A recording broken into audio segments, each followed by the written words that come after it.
Olá a todos. Para quem não me conhece, eu sou o professor Diego. Eu dou aula de História aqui no Ilimite. E a gente vai trabalhar hoje com a competência 1. A competência 1 ela lida com elementos culturais constitutivos das identidades. Para isso, eu pensei num eixo temático e eu selecionei questões dentro desse eixo temático. E eu escolhi para trabalhar a história da alimentação, que é um tema relativamente novo nos estudos de história, mas tem caído bastante nos vestibulares e no Enem em específico nos últimos anos. Além disso, além da história da alimentação, eu peguei alguns de seus desdobramentos e temas paralelos, por exemplo, como patrimônio material e imaterial. São pontos importantes para a gente trabalhar e, em especial, porque eles têm sido cobrados. Espero que essa aula ajude vocês a resolver os exercícios. E é isso. Um abraço a todos e vamos lá. Bom, pessoal, vamos para a nossa competência 1 aqui e vamos pensar um pouquinho sobre ela. Ela é bastante importante e ela dá margem para a gente pensar em diversas situações, em diversas ações, em diversas questões. A competência 1 ela vai trabalhar com a ideia da gente tentar compreender os elementos culturais que constituem as identidades. Então, essa frase ela parece simples, mas ela é bastante ela traz bastante coisa, ela traz bastante uma carga bastante grande de interpretações possíveis, de situações possíveis. Vamos tentar analisar um pouco ela. A primeira coisa é que quando você compreende esses elementos culturais que constituem as identidades, nós já partimos do princípio então que há uma pluralidade disso daqui. Então, nós não estamos falando de um elemento cultural. Então, a gente já parte do princípio que os elementos culturais eles são formados de diversas coisas e as identidades elas também são formadas desses elementos que, por sua vez, são diversos também. Então, nós temos uma pluralidade bastante grande aqui.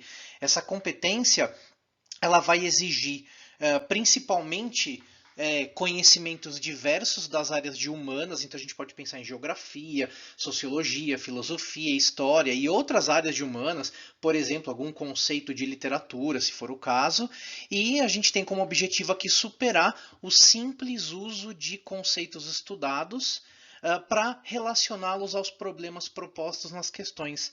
Então a ideia é um pouco não é ser uma relação direta, você aplicar um conceito simples aqui, mas você tentar relacionar esse conceito que você apreendeu e aprendeu com os problemas propostos nas questões. Então, essa competência ela vai te desafiar bastante a fazer o uso de ferramentas e linguagens para compreender as possíveis interpretações da cultura, inserindo pessoas em seus lugares de atuação.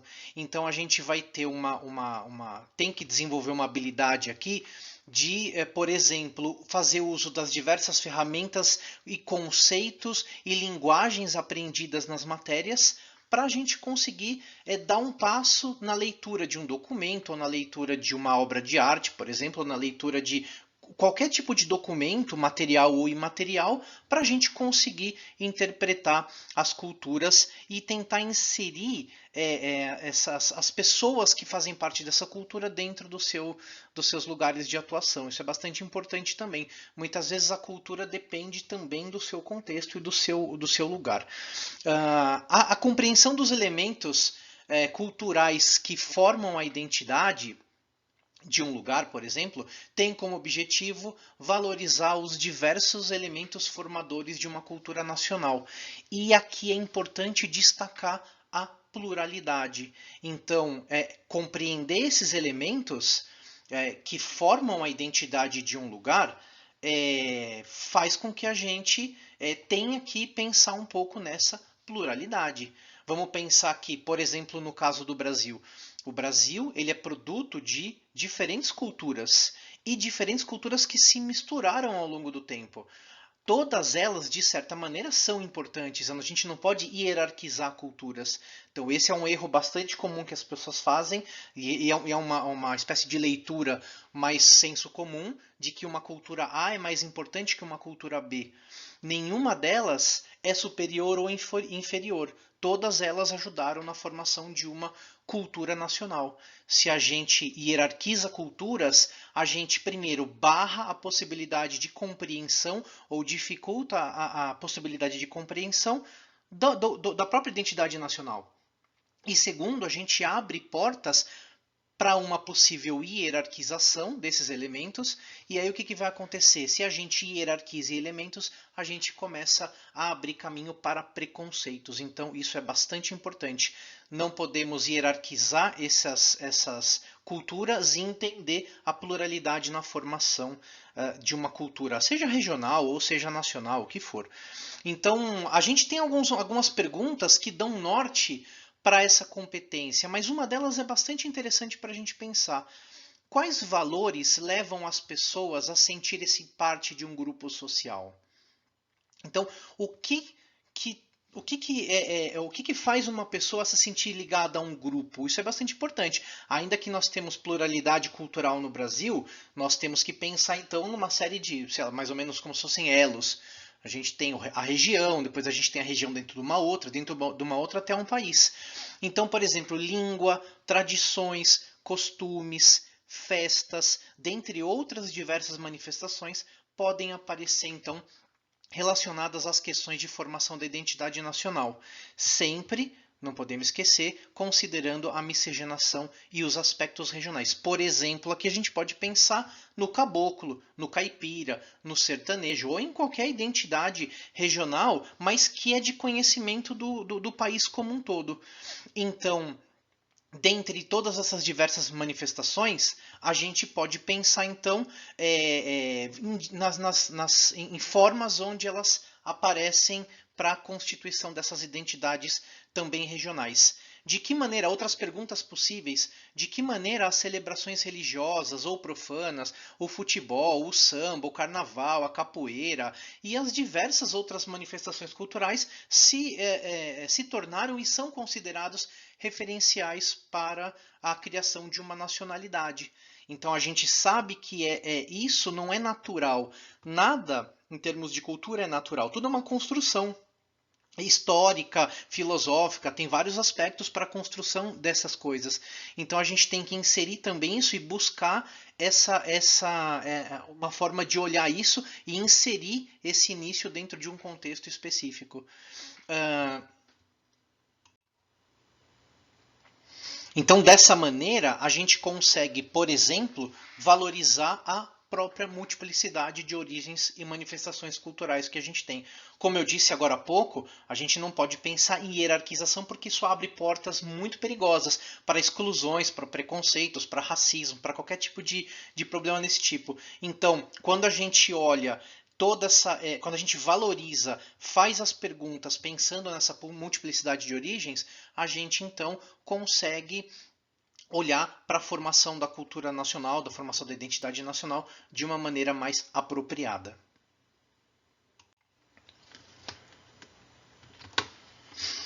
Então vamos olhar um pouquinho para as habilidades dessa competência e vamos tentar entender um pouquinho o que elas querem dizer. Bom, a primeira habilidade diz que a gente tem que interpretar fontes documentais acerca de aspectos da cultura. Então, primeiro passo, o que é interpretar? Então, esse é um comando importante. Então, a gente tem que ficar muito atento ao comando de uma questão, por exemplo, para a gente conseguir identificar o que está rolando ali. Então, quando a habilidade 1 é exigida, a habilidade de interpretação, o que isso está querendo dizer? Então, numa definição mais simples, interpretar é tentar adivinhar a significação de alguma coisa por indução. E o que é indução?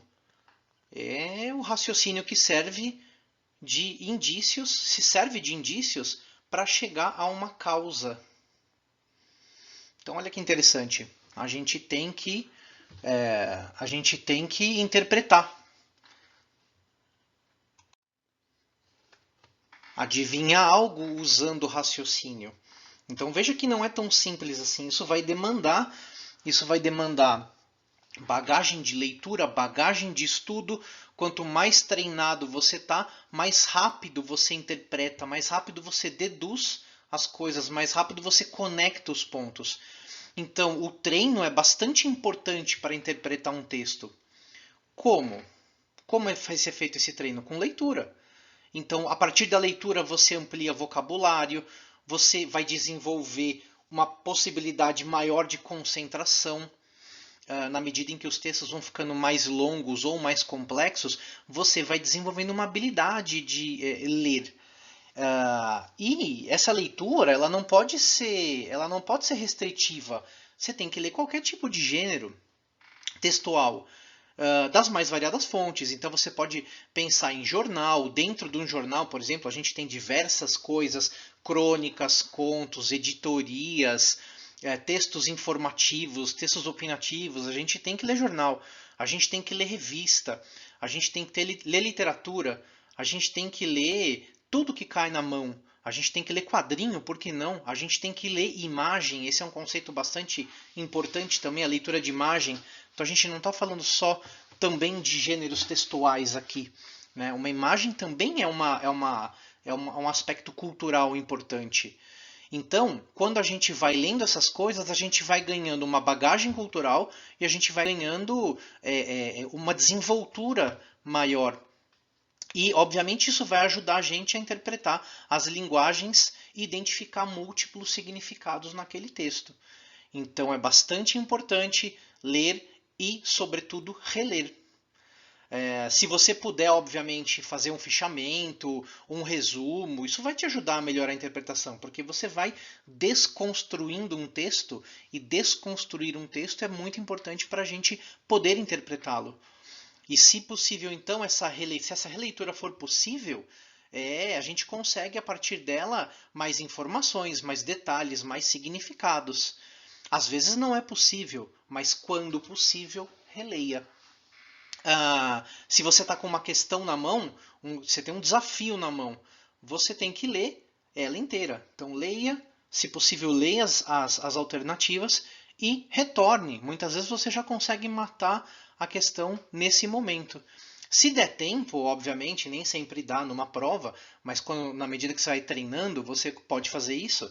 Você vai destacando. Então, esse desmontar o texto é importante, como eu já comentei.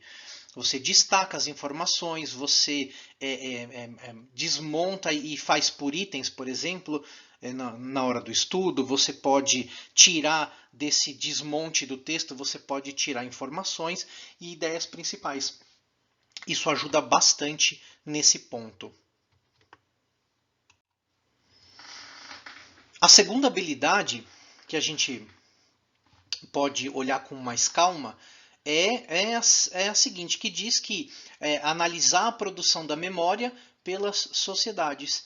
Então, o comando aqui é analisar, ele está bastante claro. Então, a produção da memória, ela é formadora da identidade. Então, não é só a constituição de um passado, é também a formação do presente de uma identidade nacional. Isso é bastante importante.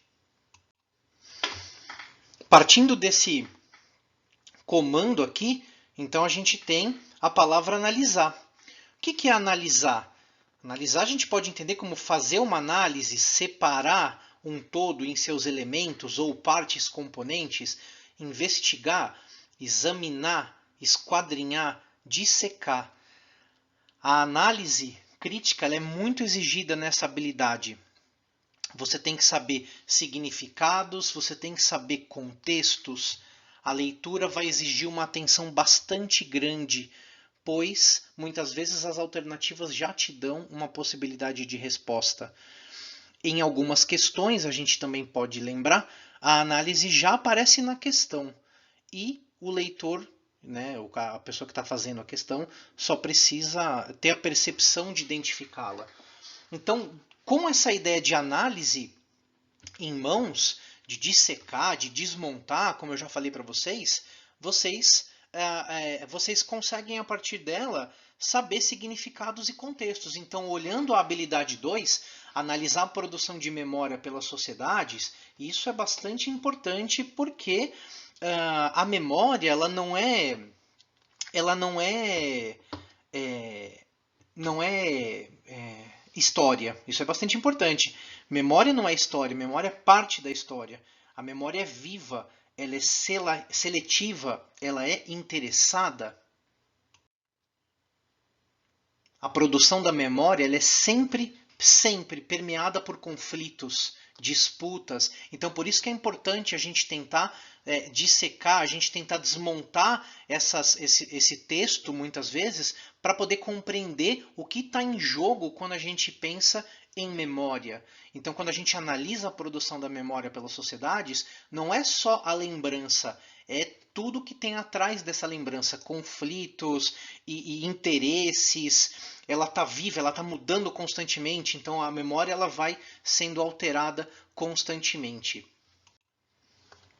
Isso leva a gente, para encerrar esse item, a pensar na produção da memória a partir então de uma frase do George Orwell bastante importante, que é aquela: quem controla o passado, controla o futuro, quem controla o presente, controla o passado. E a pergunta que ele termina é: e quem controla o presente agora? Então, além da ideia da narrativa do tempo que está sendo falado, então quem controla as narrativas, quem controla o acesso ao passado, a memória está dentro dessa narrativa, está dentro desse acesso ao passado, vide as constantes disputas que a gente tem pela memória. Então, existiu ou não existiu tal acontecimento? Ah, esse acontecimento foi assim ou não foi assim? As constantes disputas mostram bastante isso para a gente. E saber, na hora de ler um texto, pelo menos se situar em parte desses conflitos, em parte de todo desse processo que formou esse documento, essa memória e esse texto, te ajuda bastante no processo de leitura.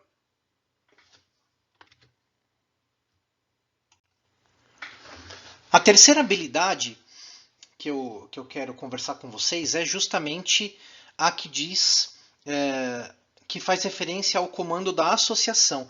Associar as manifestações culturais do presente aos seus processos históricos.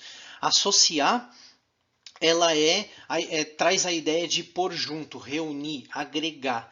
Então, fazer entrar, reunir-se em alguma coisa. No caso aqui, podemos pensar em sociedade.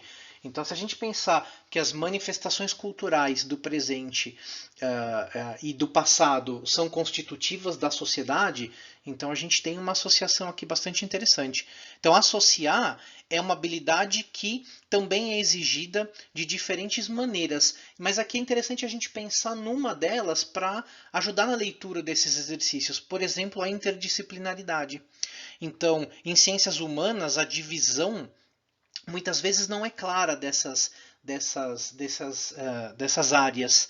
A habilidade de juntar ideias e conceitos é sempre importante. Então, se você tem um texto e você consegue identificar de que área, de que discurso isso saiu, de que conceito isso está vindo, te ajuda a trazer à tona os conceitos, eles vão aparecer para você e você vai conseguir fazer uma leitura mais confortável disso. As ciências humanas, elas muitas vezes são interdependentes. É importante a gente conseguir dissociar, mas muitas vezes uma leitura conjunta, se você consegue associar os conceitos das ciências humanas, da história, da geografia, da filosofia, da sociologia, da literatura, você consegue ter uma leitura melhor dessas coisas. A associação, portanto, ela ajuda a iluminar a leitura de um texto e ela ajuda bastante nesse ponto.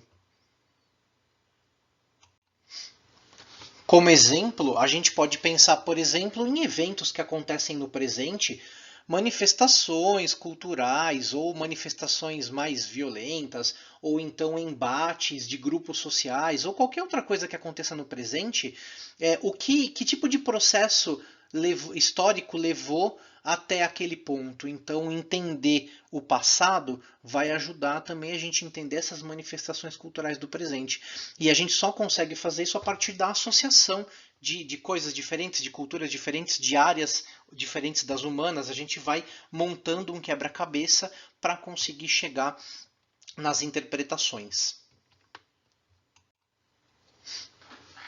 E a última habilidade aqui interessante é A quinta, a gente pensar identificar as manifestações ou representações da diversidade do patrimônio cultural e artístico em diferentes sociedades. Identificar aqui é dizer quem é, determinar ou comprovar a identidade de algo ou alguém. Identificar é uma habilidade bastante subestimada muitas vezes, porque a gente não pensa muito na identificação, porque a gente imagina que ela tá sempre pronta para a gente. Mas é muito importante um olhar atento para identificar as coisas, identificar, descrever. Então, em determinadas questões, muitas vezes a preocupação é com a capacidade da gente identificar a situação, problema proposta. Se a gente não identificar essa situação, muitas vezes é muito difícil você chegar a uma alternativa. A gente pode pensar, por exemplo, na história, em diversos momentos da história, tanto no passado quanto no presente, esses momentos estão associados às transformações e rupturas e interesses diferentes. Então, quando a gente consegue identificar essas rupturas, esses interesses diferentes, interesses de diversos grupos sociais, a gente consegue identificar as coisas. Então, a gente, para conseguir identificar essas coisas, a gente tem que considerar uma série de aspectos. Então, a partir de uma leitura e, obviamente, dos conceitos que você vai trazer, a gente consegue identificar as coisas. E aí a gente tem que considerar ainda aspectos filosóficos, sociológicos, geográficos e qualquer tipo de apoio aqui para conseguir identificar essas coisas. Muitas vezes, identificando isso e usando esses conceitos das outras ciências humanas, a gente pode olhar as transformações sociais e políticas e como que elas vão se alterar ao longo do tempo. A gente pode pensar em diversos temas. Então, vamos pensar um aqui, por exemplo, o conceito de nação, o conceito de Estado, o próprio conceito de cultura. Tudo isso é formado a partir, né, de momentos diversos da história, tanto do passado quanto do presente. Nunca a gente pode pensar num conceito que está estático, ele está sempre em movimento. Então, ao considerar os diversos momentos da história para construção de um conceito, tanto no passado quanto no presente, ao considerar rupturas, conflitos sociais, diferentes interesses, ao considerar, ao usar, perdão, as diferentes ciências humanas, a gente consegue então olhar essas transformações com bastante calma e identificar as coisas que estão sendo propostas naquele momento.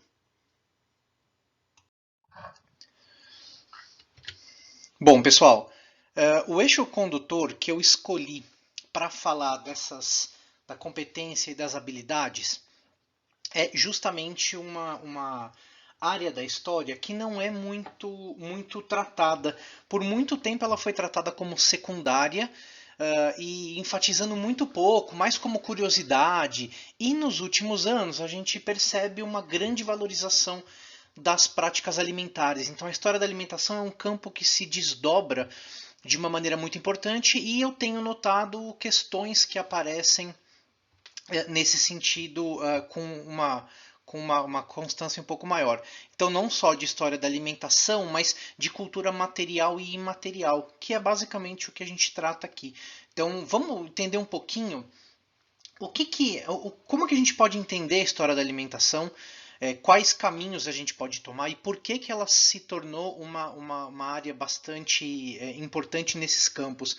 É claro que a gente não vai desdobrar toda a história da alimentação aqui, eu vou dar alguns eixos condutores para a gente pensar um pouquinho como encaixar essas habilidades e competências. Então, para a gente começar, a história da alimentação é um campo bastante novo e importante da história. Claro que a gente tem estudos mais antigos, mas de maneira sistemática é um campo bastante novo e um campo importante da história. É um campo que, na primeira vista, muitas pessoas consideram secundário, mas a alimentação e as suas interações diversas revelam muito das sociedades para a gente. O que a gente pode pensar a partir da história da alimentação? A gente pode pensar, por exemplo, em hierarquias, a gente pode pensar em interações, a gente pode pensar em negociações, entre grupos, a gente pode pensar em rupturas, a gente pode pensar em tensões. Então, tudo isso não só entre grupos sociais diferentes que estão ou não interagindo no mesmo ambiente, mas dentro do mesmo grupo social, por exemplo. Por que não? A gente pode pensar diversas formas de olhar para a história da alimentação e entender como que as relações humanas vão ser construídas e como que as coisas vão acontecer. Tem um historiador chamado Brodel, e ele fala que muitas vezes estudar alimentação, assim como coisas como habitação, moda, ou seja, tudo aquilo que o homem utiliza é uma maneira de valorizar a existência cotidiana. Então é bastante interessante porque se a gente olhar alimentação, formas de se alimentar, formas de sentar à mesa, formas se você usa ou não um talher, como você como você produz o alimento, como se dão as relações dentro dessa produção de alimento, esse alimento ele é tradicional de uma região ou não. Tudo isso, gente, forma um corpo bastante grande que valoriza a existência cotidiana, tanto de pessoas quanto de culturas como um todo. Então é bastante interessante porque a história da alimentação ela pode contemplar para a gente diversas possibilidades. Então vamos pensar no nível mais assim, básico e no nível primeiro, a gente pode pensar no estudo de determinados alimentos e comidas de diversos grupos sociais. Então, o que cada grupo social consome, como consome. Bom, isso ajuda a gente a entender o cotidiano, mas também as formas de interação com a sua cultura e o seu estar no mundo. Aqui a gente pode pegar, por exemplo, e pensar na competência e nas habilidades, por exemplo, na competência 1, por exemplo, a cultura como identidade, compreender os elementos culturais que constituem as identidades e pensar um pouco nas habilidades. Então, esses elementos culturais, comida, formas de estar à mesa, formas de interação com o ambiente, forma de produzir o alimento, relações entre grupos, o que comer na hora tal, tudo isso, gente, ajuda a gente a compreender elementos que vão constituir identidade de grupo. É muito comum a gente, às vezes, chancelar um grupo, a gente marcar um grupo com um tipo de alimento. Aquele grupo consome isso, aquele grupo consome isso. Mas o que está por trás daquele consumo? Por que é isso? É só isso mesmo? São perguntas importantes. Então, dentro dessa competência, a gente pode pensar nas habilidades. Então, interpretar as fontes documentais, como a habilidade 1, a gente pode pensar na habilidade 2, que é analisar a produção da memória em torno desse alimento, por que não? A gente pode pensar em associar o presente aos seus processos históricos, então, como a partir do presente a gente pode olhar para essa forma de se alimentar e se essa forma ela é fixa ou ela muda. Isso é bastante importante também. A gente pode, por exemplo, pensar na identificação de patrimônio cultural e artístico. Cada vez mais o patrimônio imaterial ganha bastante espaço e esse patrimônio material acaba se tornando importante para a gente pensar um pouquinho essas coisas. Então, a competência 1 e as habilidades que estão nelas registradas, elas mostram bastante para a gente e essa parte do patrimônio, da alimentação, ele acaba saltando aos nossos olhos. A gente pode pensar também em outros campos da história da alimentação, por exemplo, na própria cultura alimentar. Então a gente vai ter estudo, por exemplo, que investiga a cultura alimentar em si, o valor simbólico dos alimentos, por exemplo, as sociabilidades em torno da comida e da alimentação e as práticas alimentares como um todo. Então, só para citar um exemplo dentre os muitos possíveis, por exemplo, a gente pode pensar no Gilberto Freire, um grande pensador do início do século XX, que tem uma participação bastante importante na interpretação do Brasil, com polêmicas ou sem polêmicas, obviamente, mas ele é uma referência para a gente em diversos campos. O Gilberto Freire ele aborda a questão da alimentação muitas vezes em termos do consumo interno dos alimentos e de como as relações sociais vão aparecer a partir desse consumo. As relações sociais provenientes desse tipo de consumo. Então, Nesse sentido, a gente pode pensar a história da alimentação apresentando uma dimensão de análise bastante ampla, bastante interessante e uma dimensão tanto de análise material quanto de análise imaterial. Então, nesse sentido, pensando em sociabilidades, em práticas, em modos de produzir um alimento, a gente pode pensar tanto nessa cultura material como imaterial. Como exemplo, a gente pode pensa, por exemplo, num alimento tradicional de uma região.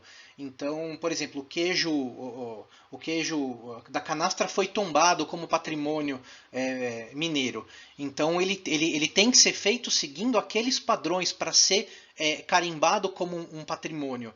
Então, pense em qualquer lugar do planeta, o presunto pata negra que existe numa região específica da Espanha, o vinho Bordeaux que é feito tal, ou o champanhe feito na região de Champagne. Então, a gente tem isso como uma prática importante, isso aparecendo de maneira bastante importante. Agora, temos que pensar um pouco, antes de continuar, o que é cultura material e imaterial? Vamos pensar, material é mais fácil, todo mundo já mais ou menos entende ela. Agora vamos pensar um pouco a cultura imaterial. Segundo o IFAM e a Unesco, bens culturais de natureza imaterial dizem respeito àquelas práticas e domínios da vida social que se manifestam em saberes, ofícios e modos de fazer, celebrações, formas de existência cênica, plásticas, musicais ou lúdicas, e nos lugares como, por exemplo, mercados, feiras e santuários que abrigam práticas culturais coletivas. Então veja como o nosso campo está bastante aberto aqui. Saberes, ofícios, modos de fazer. O alimento tal tem que ser feito dessa maneira para ser um patrimônio.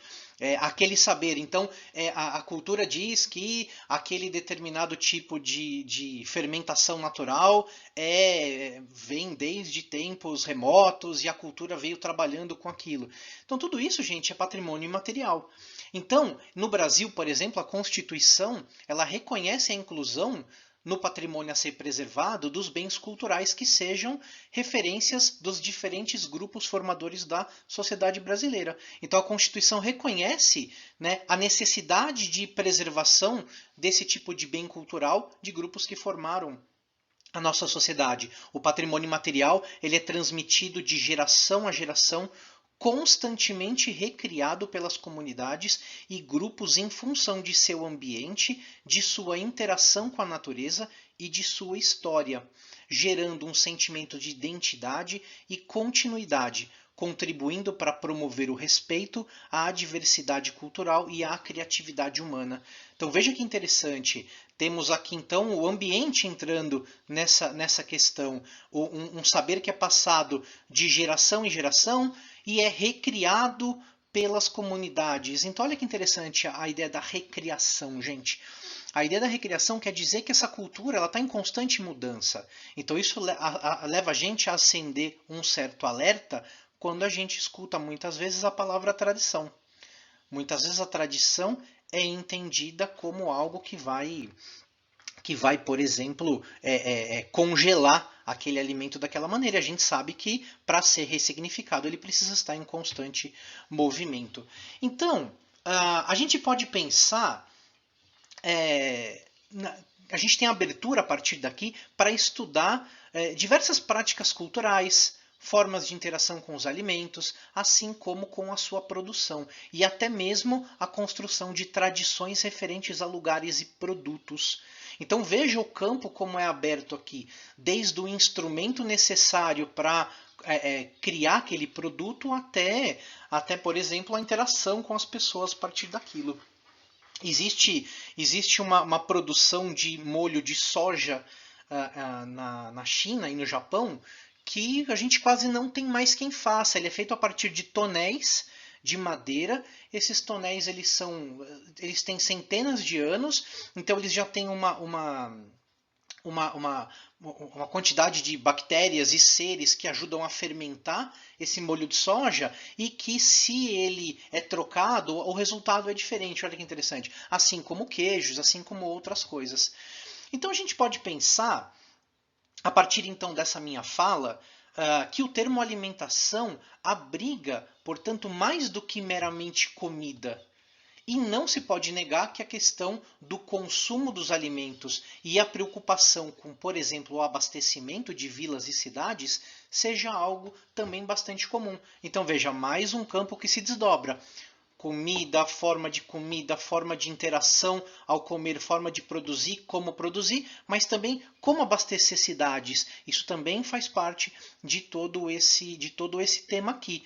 Então a gente tem, por exemplo, há correspondências que sobraram para a gente, vamos pensar no Brasil colônia ou na América colonial como um todo, cheias de dados sobre falta de alimentos ou sobre o intercâmbio de produtos entre várias regiões. A gente pode pensar que desde o início da colonização, a circulação de produtos esteve sempre na base do processo de conquista e de povoamento da América. A transplantação e aclimatação de plantas e animais envolveu tanto saberes específicos como técnicos especializados. Então, quando os europeus chegam aqui, eles só sobrevivem nos primeiros anos porque há uma interação com as formas de alimentação indígena. A gente não consegue pensar, por exemplo, no Brasil, na sobrevivência dos colonos sem, por exemplo, a mandioca. Então, a mandioca e outros produtos, mas a mandioca é o que mais salta aos olhos aqui, porque ela cumpre uma função bastante importante. Se não fosse essa readaptação da cultura europeia alimentar aqui na América, não teria acontecido a sobrevivência. Assim como, obviamente, no futuro, nós temos a chegada de produtos de outros lugares do mundo, que também vão mudar as formas de alimentação. Quando a gente fala em transplantação e aclimatação de plantas e animais, a gente tem que pensar em todo o intercâmbio aqui. Então, se a gente pensar, por exemplo, o cacau é um produto da América que vai para fora, o coco é um produto da África que vem para cá. Isso já quebra aquela paisagem, por exemplo, vamos pensar no coco. Se a gente pensa que o coco é um produto africano que veio para a América, isso quebra aquela ideia de paisagem natural que a gente tem. Então todo mundo pensa na praia, né, sentado naquela rede que está amarrada em coqueiros.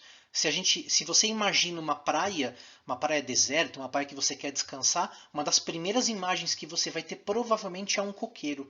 Então veja, não é nativo da América. Olha que interessante. Então nós temos produtos que vão, especialmente a partir das navegações, que vão rodar o planeta. Então frutas cítricas como a laranja vêm da Ásia para cá. Então o coco, que eu já expliquei, o cacau que vai, a batata que vai para a Europa e salva a Europa da fome muitas vezes. Então a gente pode pensar nesses produtos e, é claro, nos mercadores que estão pensando nesses produtos. Os mercadores, eles não trocavam apenas mercadorias, mercadores e colonos, tá bom, pessoal? Eles não trocavam apenas mercadorias e dinheiro, eles também trocavam usos e costumes referentes, por exemplo, a um modo de cozinhar. Então, se um colono está aqui, ele tem que aprender como cozinhar a mandioca, ele tem que aprender como manipular a mandioca, porque ela, por exemplo, ela é tóxica antes de passar por um processo. E então, assim, aprender isso é bastante importante. Então, usos e costumes referentes ao modo de cozinhar.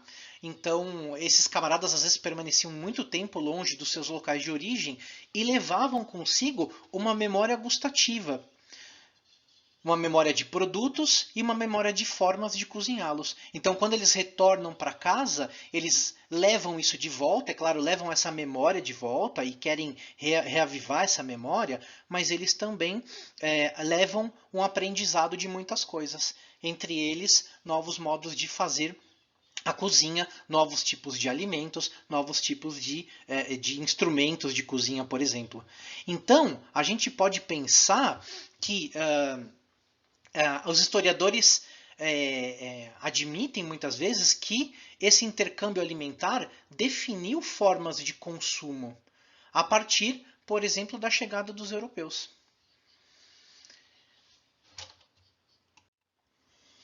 Então esse intercâmbio ele define formas de consumo, perfeito, mas há também a outra questão, que é o choque do encontro entre culturas acabou impactando de maneira diferente essas próprias culturas, produzindo consequências alimentares e diferentes em hábitos e em produtos. a gente pode pensar em exemplo desse impacto aqui que tem, e além desse impacto, as consequências que tem a partir daqui. Então vamos pensar em dois produtos, o tomate, por exemplo, e a berinjela, que são associados muitas vezes a uma alimentação do Mediterrâneo. Então é tradicional da região do Mediterrâneo consumir o tomate, a berinjela, e gente, eles são produtos de outras localidades. O tomate, por exemplo, da América. E a batata e o milho, que salvam a Europa da fome em muitos momentos, são produtos que são americanos que vão para a Europa. Então veja, pensem em comidas tradicionais, entre aspas, aí, de localidades. Então pensa, por exemplo,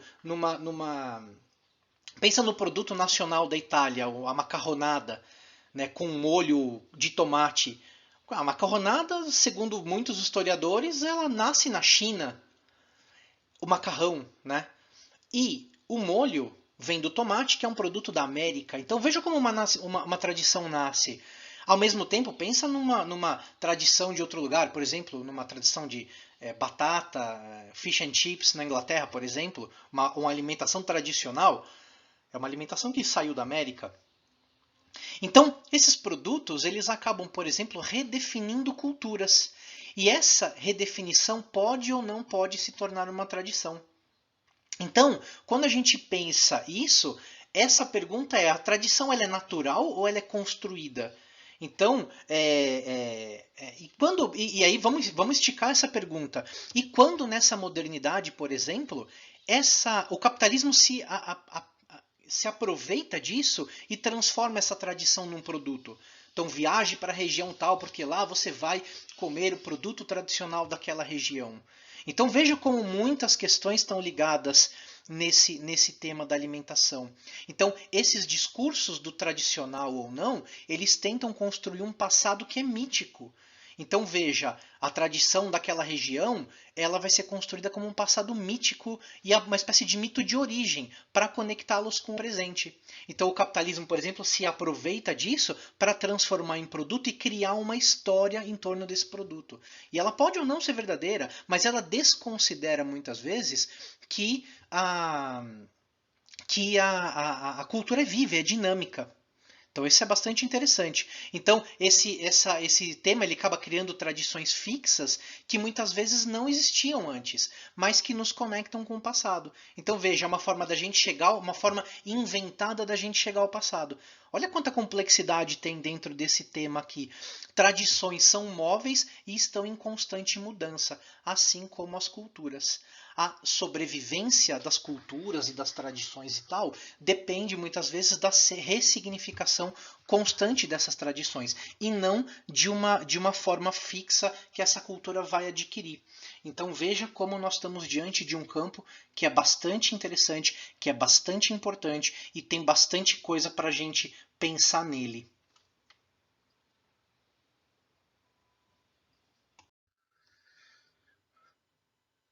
Bom, gente, então vamos partir para os nossos exercícios aqui. Antes de começar o exercício, é muito, muito importante a gente pensar que vocês não precisam ficar desesperados para decorar habilidades e competências. Vocês não vão precisar ficar assim, nossa, identificar assim, esse aqui é essa habilidade, essa competência. Não precisa disso. Um pouco é a prática que vai te dar a leitura de qual habilidade está sendo pedida. Então não adianta também decorar se você não conseguir ler e interpretar o exercício, né? Analisar, associar, aqueles comandos que a gente conversou um pouquinho. Então é bastante importante. É um pouco na prática da leitura, na prática do fazer o exercício que vocês vão pegando isso aos poucos e vão adquirindo essa prática. Bom, nosso primeiro exercício aqui, ele é um exercício bastante interessante, porque ele trata de um tema que é muito pouco visto, né? Eu comentei com vocês que a história da alimentação ela por muitos anos ficou um tema marginal, marginal às margens, né, vamos lembrar, e é um tema que, de certa maneira, tem crescido bastante, então tem aparecido no Enem com uma certa constância. Então, vamos ver o que esse exercício está falando. Os tropeiros foram figuras decisivas na formação de vilarejos e cidade do Brasil colonial. A palavra tropeiro vem de tropa, que no passado se referia ao conjunto de homens que transportava gado e mercadoria. Por volta do século XVIII, muita coisa era levada de um lugar a outro no lombo de mulas. O tropeirismo acabou associado à atividade mineradora, cujo auge foi a exploração de ouro em Minas Gerais e mais tarde em Goiás. A extração de pedras preciosas também atraiu grandes contingentes populacionais para as novas áreas, e por isso era cada vez mais necessário dispor de alimentos e produtos básicos. A alimentação dos tropeiros era constituída por toucinho, feijão preto, farinha, pimenta do reino, café, fubá e coité, um molho de vinagre com fruto cáustico espremido. Nos pousos, os tropeiros comiam feijão quase sem molho com pedaços de carne de sol e toucinho, que era servido com farofa e couve picada. O feijão tropeiro é um dos pratos típicos da cozinha mineira e recebe esse nome porque era preparado pelos cozinheiros das tropas que conduziam o gado. Bom, a primeira coisa que é muito importante a gente lembrar é que durante a mineração, a gente não pode pensar só na mineração, a gente tem que pensar em todas as atividades ligadas à mineração. Então, um dos trunfos da mineração não é só a exploração do ouro propriamente dito, é a ideia da interiorização do Brasil e a ideia da formação de cidades e vilas, uma camada urbana que até então era difícil ter no Brasil. Então nós temos uma situação completamente nova. E obviamente, a interligação de regiões diferentes. Então parte dessa cultura criada aqui passa pelo tropeirismo. A interiorização, a interligação, a formação de áreas econômicas assim, paralelas à mineração. O mesmo transporte do ouro, o transporte de mercadorias, tudo isso era feito pelos tropeiros. E os tropeiros acabaram, com o passar do tempo, formando uma cultura muito própria. Até hoje essa cultura ela é lembrada em cidades, por exemplo, como Sorocaba. Então nós temos uma cultura que virou tradicional, uma cultura que é lembrada de certa maneira em muitas cidades até hoje, e nós temos ainda eventos para relembrar e para saudar os tropeiros. Bom, vamos primeiro entender o que esse exercício está pedindo. Então, a criação do feijão tropeiro na culinária brasileira está relacionada a atividade comercial exercida pelos homens que trabalhavam nas minas, atividade culinária exercida pelos moradores cozinheiros que viviam na região das minas, atividade mercantil exercida pelos homens que transportavam gado e mercadoria, atividade agropecuária exercida pelos tropeiros que necessitavam dispor de alimentos, ou atividade mineradora exercida pelos tropeiros no auge da exploração do ouro. Bom, feita a leitura do exercício, vamos pensar dois trechos aqui para nós, dois trechos em destaque aqui para a gente pensar um pouquinho esse exercício. A primeira coisa aqui, ó, o comecinho da frase aqui, ó, o tropeiro acabou associado à atividade mineradora.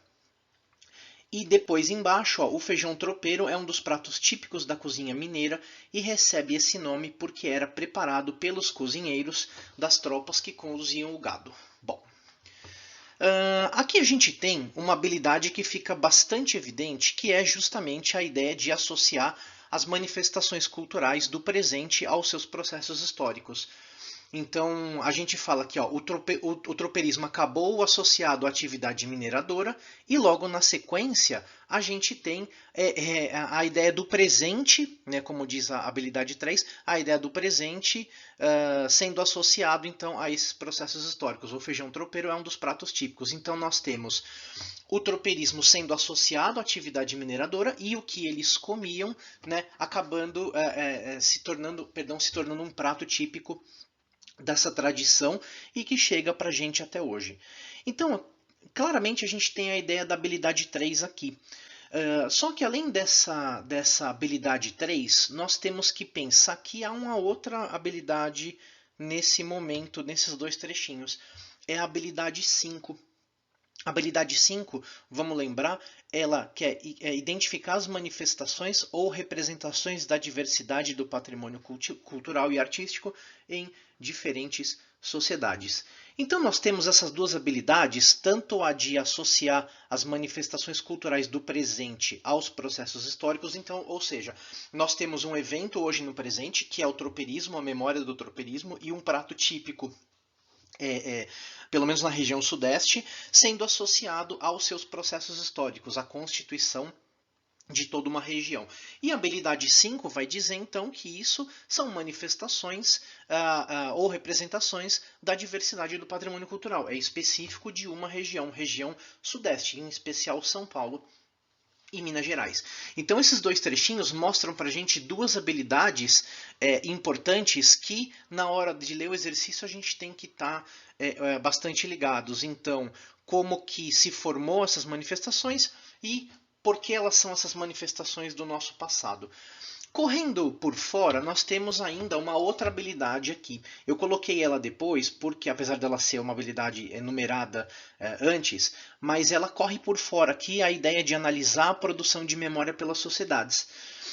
Ainda que não seja um documento primário, ou seja, não um documento de época, a gente está, de certa maneira, identificando, analisando a produção de memória por essas sociedades, a partir então de um modo de transportar produtos, a partir de toda uma cultura formada ali, nós temos essa produção de memória. Então essa memória chega para a gente hoje permeada tanto pelo próprio tropeirismo quanto ressignificada ao longo do tempo para chegar até a gente. Hoje você come feijão tropeiro em muitos restaurantes, especialmente da região sudeste, São Paulo e Minas, e há uma espécie de embate e de disputa pela memória de quem criou esse prato. Então, obviamente, estamos falando de cultura diversa, estamos falando de produção de memória, estamos falando de manifestações culturais do presente que foram criadas no passado e, de certa maneira, nós estamos ressignificando isso daqui. Então, feita a leitura das alternativas, como é que a gente pode pensar essa questão? Não é uma atividade comercial, o tropeirismo não é uma atividade comercial exclusiva dos homens das minas. Então a gente corta a alternativa A logo de cara. A atividade culinária exercida por moradores, cozinheiros? Não, porque o tropeirismo não é exclusivamente uma atividade culinária. Então a gente não pode pensar nisso daqui. A criação do feijão tropeiro ela não foi exercida pelos moradores cozinheiros, né, que viviam nas regiões das minas. Uma atividade mercantil exercida pelos homens que transportavam gado e mercadoria, bastante interessante essa alternativa aqui. Vamos continuar aqui, ó. Atividade agropecuária não é. A criação do feijão tropeiro não é uma atividade agropecuária. Então, né, eles necessitavam dispor de alimentos, mas não é essa atividade. Atividade mineradora exercida pelos tropeiros? Também não. A gente está falando especificamente de um prato e dos seus processos históricos de criação. Então, a gente pode pensar nesse exercício com a alternativa C. Atividade mercantil, exercida pelos homens que transportavam gado e mercadoria. Então a gente está pensando então um pouco essa questão, né, na seguinte chave. Né, o texto propriamente dito faz uma espécie de ligação entre a culinária regional, o prato típico que é o feijão tropeiro, com grupos de mercadores que transportavam gado e outras mercadorias, especialmente na região de São Paulo e Minas, os chamados tropeiros. Os tropeiros, eles iam muito além de levar mercadorias das vilas do interior até as principais cidades. Eles vão ser muito, muito importantes na abertura de novos caminhos no território e na fundação de novas cidades, especialmente entre os séculos 18 e 19. A cultura tropeira ela só vai ser suplantada com a chegada das ferrovias nessa região, ou nessas regiões, mas mesmo assim, durante bastante tempo, eles ainda vão ser usados em regiões de difícil acesso. Então a gente pode pensar que trata-se de uma questão que exige uma habilidade de compreensão de texto bastante grande, que utiliza a temática da história da alimentação, que é menos evidente, né, nas aulas de história, e uma leitura muito própria do tropeirismo enquanto atividade importante naquela região, tanto de aumento de território, quanto de formação de uma cultura própria naquele contexto.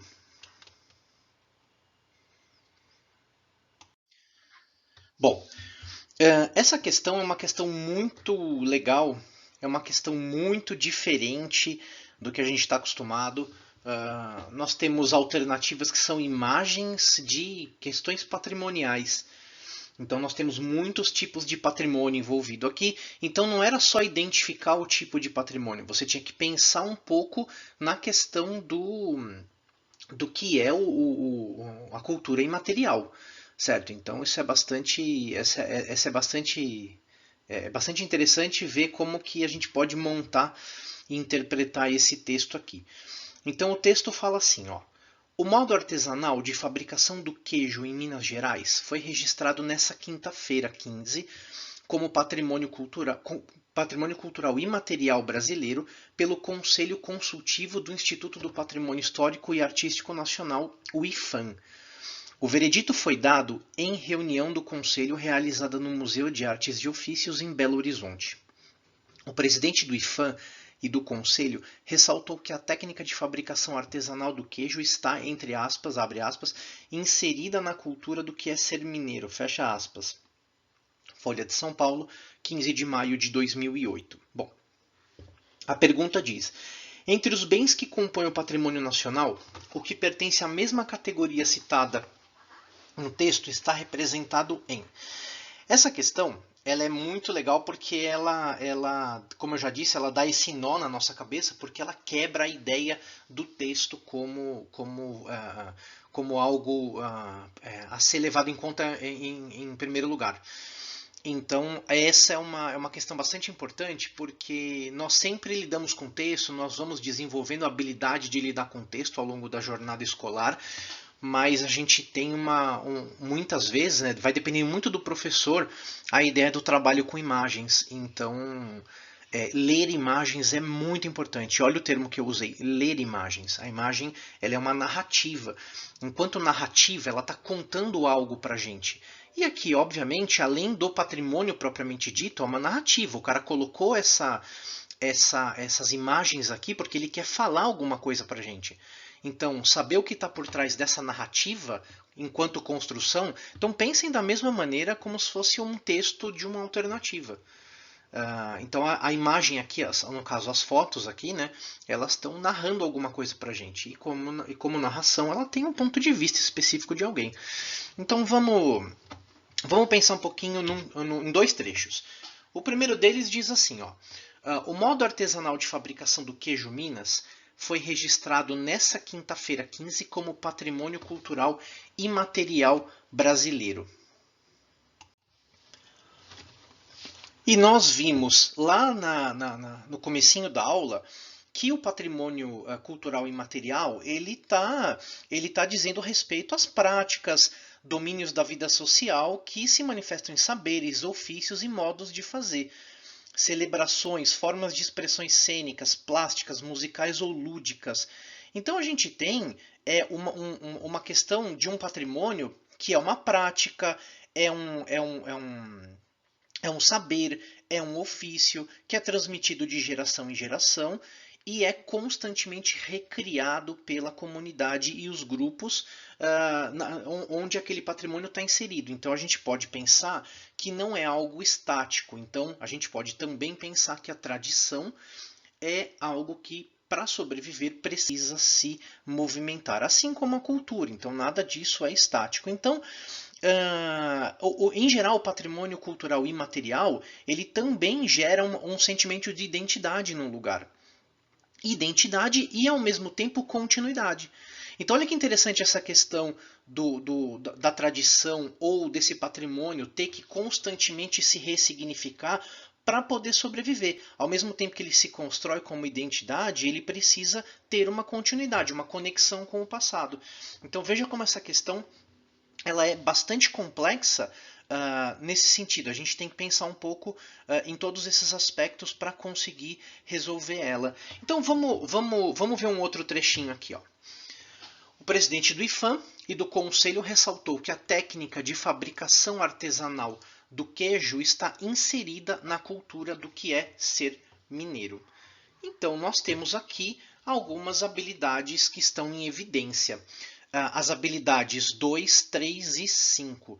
habilidades de analisar a produção de memória pela sociedade, certo? A habilidade de associar as manifestações culturais do presente aos seus processos históricos. Então ele está falando que o queijo agora foi tombado como patrimônio imaterial. Então veja, é uma manifestação hoje sendo associada a um passado, a um processo histórico. Então o queijo de Minas nunca deixou de existir, só que em dado momento ele vai ser cristalizado, entre aspas, aqui, né, porque ele não fica fixo para sempre, nessa questão do patrimônio imaterial. E a habilidade 5 vai dizer que a gente tem que identificar as manifestações ou representações da diversidade do patrimônio cultural em diferentes sociedades. Isso leva a gente a quebrar um outro preconceito que diz que o patrimônio é só uma construção ou um quadro, por exemplo. Então isso também é uma quebra de paradigma e uma quebra de preconceito, porque a gente sempre associa patrimônio com algo material, com algo grande, com algo palpável, assim, no sentido material da coisa. Né? A gente tem muita dificuldade de entender um aspecto cultural como patrimônio.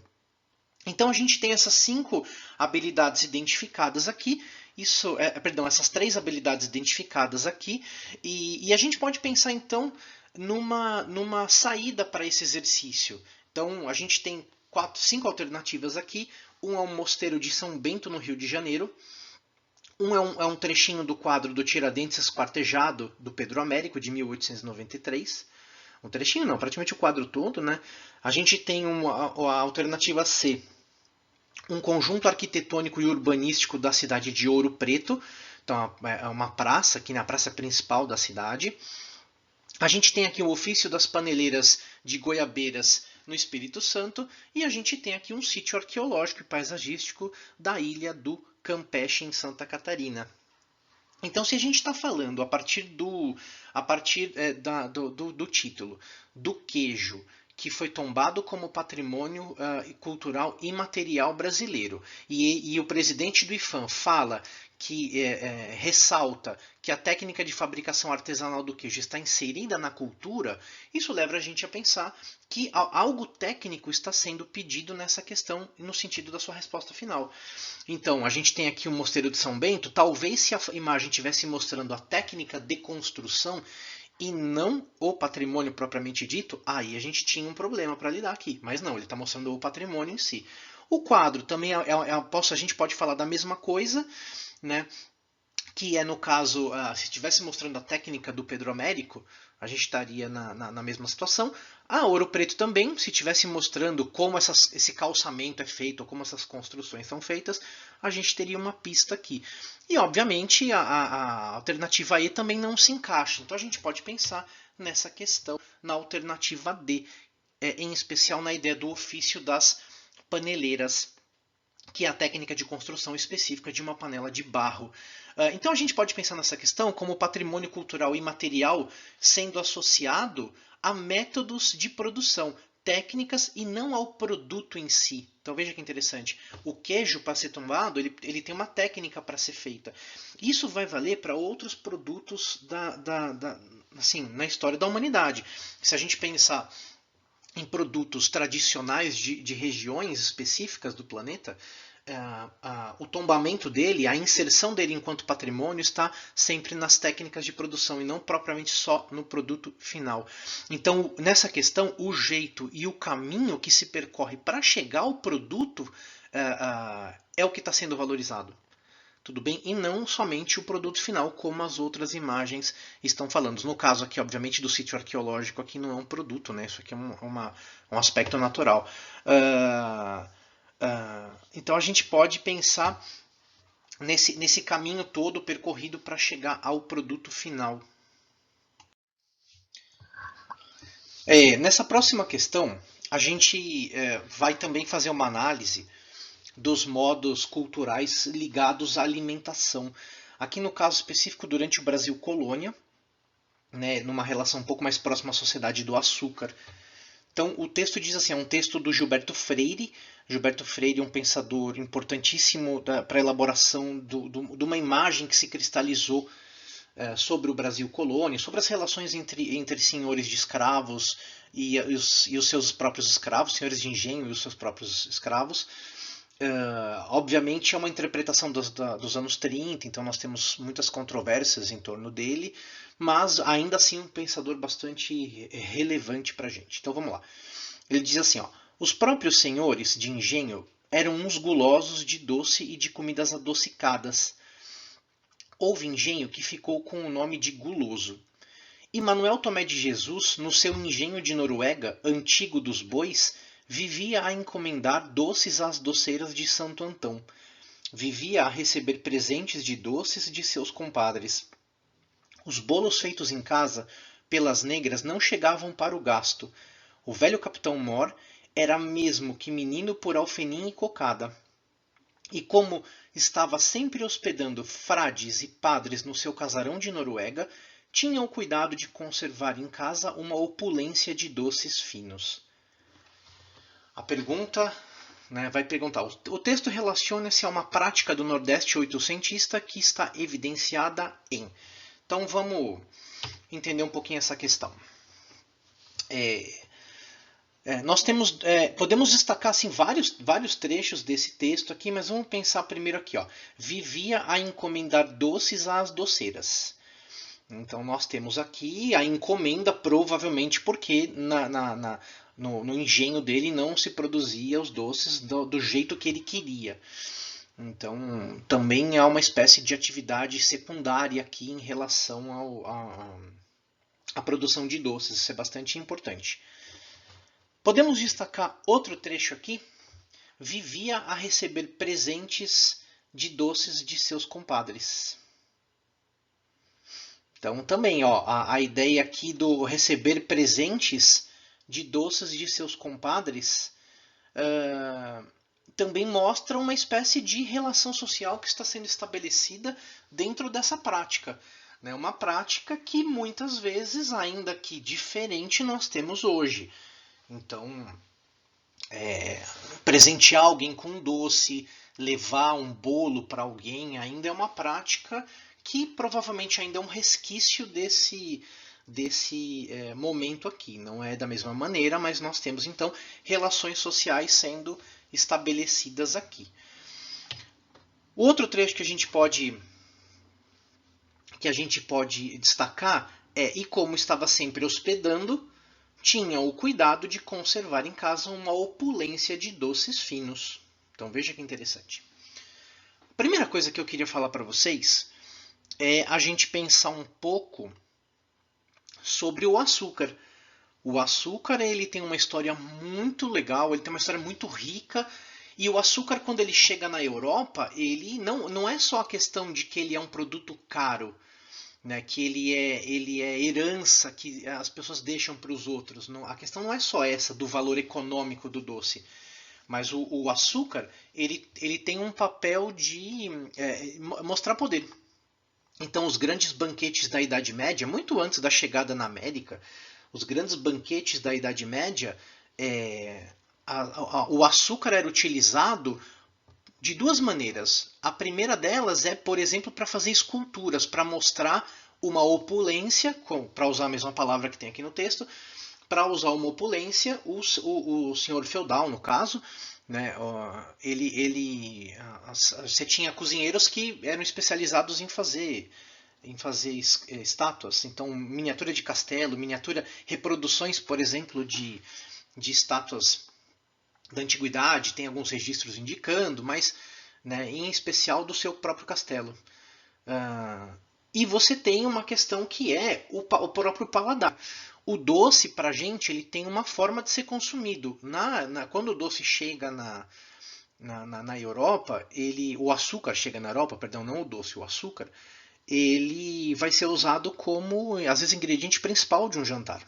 Então, vai assar uma carne, por exemplo, a carne era consumida de maneira muito restrita, só para quem podia comprar mesmo. O açúcar aparecia como ingrediente principal. Então é bastante interessante isso daqui quando a gente pensa nessas coisas. Então quando a gente pensa nesses ricos detalhes presentes nos doces, isso indica que é algo muito difícil de acontecer num mundo pós-abolição, porque muitas vezes a elaboração dessas coisas estava associada ao trabalho escravo. Tá? Isso é bastante importante também. E isso tornou possível muitas vezes essa cultura relacionada aos doces propriamente dito. A gente vai ter uma forma de técnicas de conservação do próprio açúcar e das próprias frutas, por exemplo. Então, no Brasil colônia, a gente tem a elaboração de diversos doces, compotas, cocadas, que é uma forma de você também conservar as coisas. Então, o desenvolvimento dessa área é bastante importante aqui. Obviamente, a forma como esse doce vai ser apresentado e presenteado para as pessoas. Então a gente pode pensar um pouco nessa interpretação da culinária como uma síntese cultural do Brasil. Então a gente vai ter uma forte influência da cultura portuguesa de origem europeia, da cultura indígena, obviamente, e também da cultura africana. Então, o doce aqui muitas vezes vai aparecer como ou então esses doces, né, essa mistura de frutas e açúcar e outras formas de ele aparecer, vão aparecer como uma síntese dessa miscigenação cultural que nós temos no Brasil. Então, a culinária é também, nesse caso aqui, um espaço de interpretação cultural e interpenetração cultural. E que, obviamente, é feito em várias camadas. Nas camadas das relações entre senhores e escravos, nas camadas com relação aos indígenas, no contato dos indígenas com outros grupos, enfim. Nós temos, então, formas de interpretação cultural dessas camadas que vão se cruzar de alguma maneira. E a gente pode pensar também, olhando esse texto, a complexa articulação entre a dinâmica cultural e os próprios espaços físicos, já que aqui é um espaço restrito de convivência, a casa do senhor de escravos, o senhor de engenho aqui. Tudo bem? Então a gente pode pensar que a culinária ou a própria cozinha pode ser pensada como um local de excelência para encontros culturais, através do qual escravos, mulheres, indígenas, no caso, quando for possível, homens, numa sociedade patriarcal, eles vão adentrar um espaço de convivência, ou então estabelecer relações entre pessoas que chegam de fora, como por exemplo no texto aqui, os frades e os padres. Então, no caso aqui, a gente pode pensar especificamente no açúcar como uma forma de encontro cultural. O açúcar surgindo como uma espécie de formador de laços sociais. Então é bastante interessante aqui quando a gente olha esse texto e a gente vai desmontando ele e vai percebendo como as formas de sociabilidade vão ser feitas aqui. Isso leva a gente a pensar também em 3 habilidades. A habilidade 1, que é a ideia de interpretar fontes documentais acerca de aspectos da cultura. Aqui a gente pode pensar dessa maneira, né? A criação de cultura a partir desses doces. A gente pode pensar na habilidade 3 aqui, associar as manifestações culturais do presente aos seus processos históricos. Então, ainda nós temos um resquício disso, ainda o doce aparece como uma forma de manifestação cultural.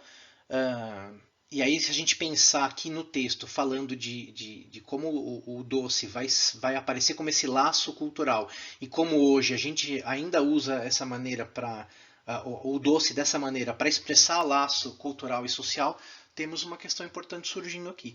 E a habilidade 5, que é identificar essas manifestações ou representações da diversidade do patrimônio cultural e artístico em diferentes sociedades. Então, o doce aparecendo dessa maneira.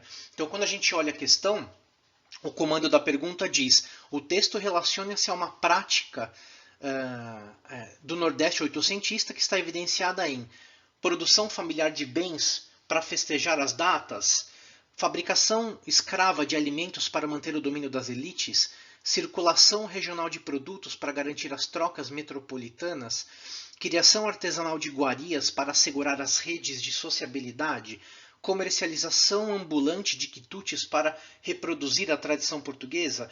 Então, acho que fica bastante evidente aqui com uma leitura atenta do texto, especialmente quando ele fala da hospedagem, quando ele fala então, né, da opulência como maneira de você mostrar uma posição social, que a ideia do exercício aqui é pensar na criação artesanal de iguarias para assegurar essas redes de sociabilidades tão importantes na sociedade açucareira, visto que nós temos uma sociedade que, especialmente naquela fechada dentro do engenho, que dificilmente estabelece contatos com pessoas, pelo menos contatos cotidianos com pessoas que não estão naquele momento. Então, receber as pessoas para trocas políticas, para trocas sociais, é bastante importante nessa sociedade e uma forma de mostrar poder é mostrar também essa opulência a partir da comida.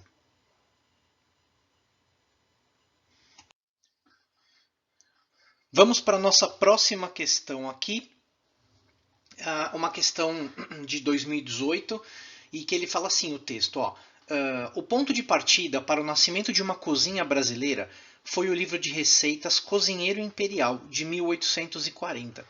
Estimulava a nobreza e os ricos a apresentar ingredientes e pratos locais em suas festas. A princesa Isabel comemorou as bodas de prata com um banquete no qual foram servidos bolo de mandioca e canja à brasileira. Esse aqui é um texto bastante legal. O Cozinheiro Nacional é um texto bastante misterioso. Nós não temos, até hoje, assim, nós não sabemos nada sobre o autor dele. O autor só assina com as suas iniciais, né, as iniciais RCM. E é um livro que foi publicado pela primeira vez em 1840. Ele vai ser um sucesso editorial bastante grande. O autor não assina o livro. Especulações dão conta de que provavelmente, pelo fato dele ser um homem, e não pegava bem um homem assinar, né, colocar o seu nome num livro de culinária naquele momento. Nós temos depois várias edições acontecendo. Numa delas, ele vai ser complementado por uma mulher chamada Constância Oliva de Lima, que vai obviamente complementar isso daqui. Em algumas edições no futuro, acho que se não me engano a partir de 1866, 68, a gente tem a implementação de ingredientes de origem brasileira, porque até então o Cozinheiro Imperial era uma compilação de 2 livros de receita portugueses. Então a gente tem uma questão aqui que é, né, como dar conta depois desse livro no Brasil. Alguns ingredientes a gente não tinha aqui, né? Então isso era bastante importante, pensar em uma adaptação para o paladar aqui. Mas tem uma razão política também por trás desse livro. Se a gente pensar, né, por que editar um livro, um volume desse no Brasil com o título de Cozinheiro Imperial? A gente tem, primeiro, uma nação jovem em 1840. A gente tem mais ou menos por volta de 20 anos de idade, o Brasil enquanto país, 20 anos de idade, e com um monarca ainda em formação. A gente tem um país em 1840 precisando se afirmar como um império. E, obviamente, nada melhor do que para formar esse império do que tomar emprestado aí algumas maneiras e modos das cortes europeias, né, no caso aqui de Portugal, para pensar a corte desse jovem país. Então, as receitas portuguesas vão aparecer aqui como uma espécie de origem do país. E provavelmente as edições seguintes também vão complementar essa ideia aqui, em especial depois do nascimento do Instituto Histórico Geográfico Brasileiro, pensando na construção de uma identidade nacional, e aí sim o uso e a inserção de ingredientes brasileiros. Então, se a gente pensar no RCM, né, nesse cara que escreveu o livro aqui, a gente estaria, esse livro está comprometido com a espécie de uma construção de um projeto de império, e a gente deveria, portanto, se comportar como um. Então, é bastante interessante a gente ver como a cultura nacional está nascendo. Então, a partir de a cultura da cozinha nacional está nascendo a partir de 2 livros de receita portugueses, e que vão ter coisas nacionais inseridas mais para frente. Então, um pouco dessa mistura, né, especialmente nas primeiras edições, de você usar algumas coisas ligadas à Europa, provavelmente ajudariam a gente a se inserir, o Brasil a ser inserido num contexto de comportamento dentro de um complexo jogo de construção de identidade nacional e de nascimento de nação, que é o que também está acontecendo um pouco na Europa. Vamos pensar um trechinho aqui para a nossa questão. Né? A nossa questão aqui ela não envolve o conhecimento sobre o livro, mas vamos lá. A princesa Isabel comemorou as bodas de prata com um banquete no qual foram servidos bolo de mandioca e canja à brasileira. Então a gente já está aqui nas edições futuras, né, com ingredientes brasileiros aqui, e a gente pode pensar a partir desse trechinho duas habilidades interessantes.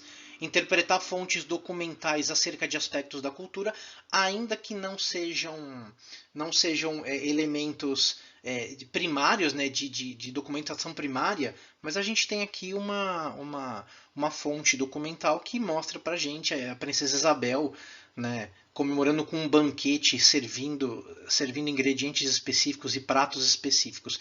E a habilidade 2, a gente pode pensar, analisar a produção de memória pelas sociedades. Então, como esses ingredientes também entram no nosso imaginário popular e na nossa e ajudam a construir a memória da gente enquanto sociedade. A pergunta vai dizer: o uso da culinária popular brasileira no contexto apresentado colaborou para enfraquecer as elites agrárias, romper laços coloniais, reforçar a religião católica, construir a identidade nacional ou humanizar o regime escravocrata? Bom, eu acho que o trecho aqui é um exercício muito focado na leitura, né? Um exercício muito focado aqui na ideia de você pensar, em especial o ano aqui que ele está falando, ó, 1840, então a gente já vai ter o segundo reinado aqui, e seria muito interessante que essa informação ativasse em você a ideia da construção de uma identidade nacional, em especial a partir aqui do caso da alimentação. Então a gente pode pensar num segundo nível aqui, talvez, até na formação do Instituto Histórico Geográfico Brasileiro, que foi um dos responsáveis por construir um passado para o Brasil. Né? Então era um projeto de construção de brasilidade nesse momento específico da história, e a gente vai ter todos os problemas envolvidos com isso, as relações raciais, a relação com a cozinha aqui, né, a busca de um passado português, enfim, a tentativa de inserção de um indígena na história, enfim. Então a alternativa aqui, no caso específico, letra D, a busca de uma construção de identidade nacional. O último exercício que eu queria trabalhar com vocês foge um pouco da questão da alimentação, mas ainda assim lida com lugares de memória, com patrimônio em si. É um exercício bastante interessante. Ele diz assim, ó, a Praça da Concórdia, antiga Praça Luís XIV, é a maior praça pública de Paris. Inaugurada em 1763, tinha em seu centro uma estátua do rei. Situada ao longo do Sena, ela é a intersecção de dois eixos monumentais. Bem nesse cruzamento está o obelisco de Luxor, decorado com hieróglifos que contam os reinados dos faraós Ramsés II e Ramsés III. Em 1829, foi oferecido pelo vice-rei, rei do Egito, ao povo francês e, em 1836, instalado na praça diante de mais de 200 mil espectadores e da família real. Bom, vamos selecionar um trecho aqui e conversar um pouquinho sobre esse exercício, que é um exercício bastante interessante porque ele confunde a gente, mas uma leitura atenta ajuda a gente a sair dele. O trecho é: a Praça da Concórdia, antiga Praça Luís XV, é a maior praça pública de Paris. Inaugurada em 1763, tinha em seu centro uma estátua do rei. Situada ao longo do Sena, ela é a intersecção de dois eixos monumentais. Vamos pensar um pouquinho sobre isso daqui. Bom, a primeira coisa é, obviamente, a gente pouco viu sobre a Praça da Concórdia nos anos escolares, imagino. Talvez ouviu falar de um obelisco de Luxor? Acho pouco provável, mas enfim, a gente pode pensar talvez aqui, pensando em França e em Egito, no caso aqui, a gente pode pensar talvez nas relações imperialistas da França do século XIX, no neocolonialismo, mas a gente está um pouquinho antes exatamente desse evento. Então, o enunciado vai elencar para a gente uma série de acontecimentos históricos relacionados com a Praça da Concórdia e vai mostrar para a gente que é um lugar que está ligado a vários eventos históricos importantes para a França. Então ele está falando aqui da inauguração, 1763, o Luís XV, então a gente ainda está no absolutismo, foi antes da Revolução Francesa. Está situado ao longo de um rio importante, ela é a intersecção de dois eixos monumentais, tem aqui outras coisas relativas ao Egito em outros anos. Então, num período aqui do século XIX, nós temos várias coisas importantes aqui, vários eventos históricos. A gente tem então aqui, só para deixar mais explícito, 1763, a inauguração da praça, símbolo então do antigo regime, do absolutismo. A gente tem em 1829 a doação do obelisco de Ramsés à França pelo vice-rei do Egito. A gente tem aqui eventos que estão, como eu já disse, antes do neocolonialismo. A gente tem aqui a instalação do obelisco na praça, diante de 200 mil espectadores, com a presença da família real. A gente está aqui, então, 1829, 1830, aqui, 1836, a gente está falando de um momento bastante político bastante agitado para a França, em especial a partir das revoluções de 1830. Então, o texto pode assustar um pouco a gente logo de cara, porque dá a impressão que a gente precisa saber um monte de acontecimento. Mas é uma questão que não exige conhecimentos factuais do que está acontecendo. Talvez você se situar um pouco nos anos te ajuda. Não depende muito da matéria de um livro, assim, de uma matéria de aula. Depende bastante de uma interpretação de texto. Então, isso é uma habilidade que o Enem sempre cobra, né? A ideia da interpretação de textos é bastante importante. Então, a gente tem duas coisas aparecendo aqui. Ó. Em especial, a habilidade 2, né? Acho que é o grande destaque aqui, a ideia de analisar a produção de memória pelas sociedades. Então, como que a sociedade ela produz memória a partir disso. Então, a praça existe até hoje e a partir dessa praça a gente pode pensar diversos eventos que vão se entrecruzando ao longo dos séculos que a praça existe. A gente pode pensar na habilidade 1 e 3 como secundárias aqui, porque a praça vai aparecer como uma espécie de fonte documental acerca de aspectos culturais franceses. Então, se a habilidade mais exigida é a 2 aqui, a gente pode pensar, por que não, a praça como sendo uma fonte documental. E isso liga a gente a um aspecto também secundário, que é a habilidade 3, que é associar as manifestações culturais do presente aos processos históricos. Então a praça está viva hoje, ela é uma fonte documental acerca de acontecimentos diversos do passado, tudo bem? E, obviamente, estamos dentro desse contexto analisando a produção de memória por essas sociedades. Então, a gente pode pensar então na questão basicamente como uma espécie de lugar de memória da história nacional. Ela não fala muito do caráter espontâneo das festas populares, não fala de uma lembrança da antiguidade da cultura local, até porque estamos no presente também. Não fala muito do triunfo da nação sobre países africanos, no caso, porque ele traz consigo outros eventos. E também não é tanto a ideia de um declínio da monarquia absolutista, porque tem outras coisas acontecendo no texto aqui. Então, pensando um pouco na questão propriamente dita, a constituição do espaço público da Praça da Concórdia ao longo dos anos manifesta lugar de memória na história nacional. Isso é bastante importante para a gente perceber como que locais de cultura, locais de memória são importantíssimos para a constituição da identidade nacional. Então aqui temos aqui patrimônio cultural sendo bastante valorizado pelo Enem também.